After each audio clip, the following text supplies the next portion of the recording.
네, 일단 뭐 시장 예상 분위기와는 다르게 일단 양시장 전부 하락하는 그런 분위기로 일관을 하고 있습니다. 아침장 시작 전에는 조금 분위기가 좋았죠. 하지만 계속적으로 시장이 낙폭을 확대하는 그런 모습입니다. 자, 일단 뉴욕 증시부터 한번 살펴보도록 할게요. 뉴욕 증시에서 다우존스 산업평균지수 그리고 S&P 500 지수가 기술주 반등에 힘입어서 사상 최고치를 갱신을 했습니다. 19일 뉴욕 증권거래소에서 다우 지수는 전일보다 144포인트 상승을 해서 21,528포인트의 거래를 마쳤고요. S&P 500 지수는 전장보다 20포인트 높은 2,453포인트에, 그리고 기술주 중심의 나스닥 지수는 87포인트 오른 6,239포인트의 장을 마감을 했습니다. 다우지수는 장중과 마감가 모두 지난 14일 달성한 최고치를 갱신을 한 그런 분위기죠. S&P 지수도 지난 13일 기록한 최고치를 다시 썼습니다.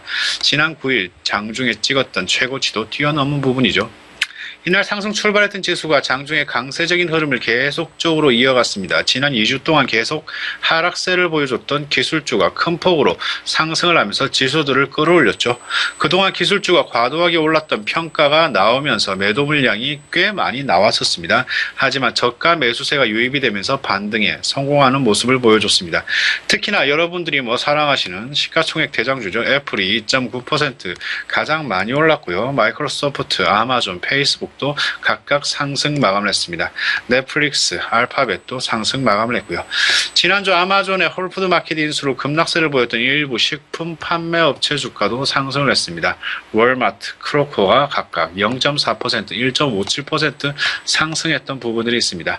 업종별로는 말씀드렸다시피 기술주가 1.7%가량 상승을 하면서 가장 큰 상승폭을 기록을 했고요. 헬스케어도 1% 넘게 올랐군요.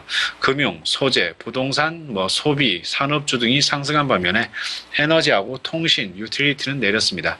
자, 안토니 콘로이 아벨 로저도 최근 기술주는 모든 사람의 매도 목록에 있었지만 지금은 구매 목록으로 바뀌었다면서 저가 매수세가 유입된 것으로 보인다, 이렇게 언급을 했습니다. 피터 루이스, 피 캐피탈 매니지먼트 쪽에서도 기술주의 가치는 박스권 범위 상단에 있는 것으로 보인다면서 기업들의 실적 개선 그리고 합병이 지속된다면 기술주의 추가적인 호재로 작용할 수 있을 것이다, 이렇게 언급을 했습니다.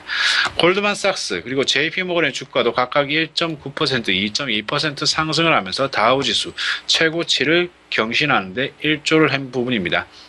이날 연설에 나섰죠. 윌리엄 더들리 뉴욕 연방준비은행 총재가 앞으로 기준금리 인상 전망을 명확하게 제시를 하면서 금융주 상승을 이끌었습니다.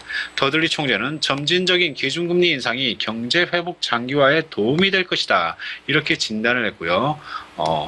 뉴욕 북부 지역에서 기업들을 대상으로 연설을 했었는데 완화적인 조치에서 벗어나지 않는다면 실업률이 심각하게 떨어지고 물가 상승을 유발하는 위험에 처하게 될 것이다, 이렇게 말을 했습니다. 이렇게 된다면 연방준비제도가 통화정책 운용에 있어가지고 그 브레이크를 밟아야 하고 경기 침체를 발생시킬 수 있다, 이렇게 지적을 했습니다. 더들리 총재는 경제에 대해서도 낙관적인 시각을 제시를 하면서 물가 상승률이 점진적으로 상승할 것으로 전망했죠. 연방준비위원회는 지난주 연방기금 금리를 25베이시스 포인트 인상을 하고요. 올해 후반 자산 축소 시작과 관련해가지고 기존보다 좀 더 구체적인 계획도 공개가 됐었죠. 다만 일부 전문가들이 연준이 물가 상승률 부진으로 이러한 계획을 재평가하게 될 수도 있다, 이렇게 전망을 했습니다. 아무튼간에 뉴욕 쪽의 애널들은 시장의 관심이 다시 연준 위원 연설로 집중되고 있다면서 연준이 올해 자산 축소 전 금리를 한 번 더 올릴지가 시장의 관심사가 될 거다, 이렇게 예상을 했습니다. 시카고 상품거래소 패드워치에 따르면 연방기금 금리 선물 시장은 12월 25베이시스 포인트 기준금리 인상 가능성을 40.4%로 반영을 했습니다. 자, 국제유가는 공급 과잉 우려가 지속이 되면서 지난해 11월 이후에 최저치를 기록을 했죠. 미국 뉴욕 상업거래소에서 미 서부 텍사스산 원유 WTI 7월 인도분은 전거래일 대비 0.54달러 하락한 배럴당 44.20달러에 마감을 했습니다.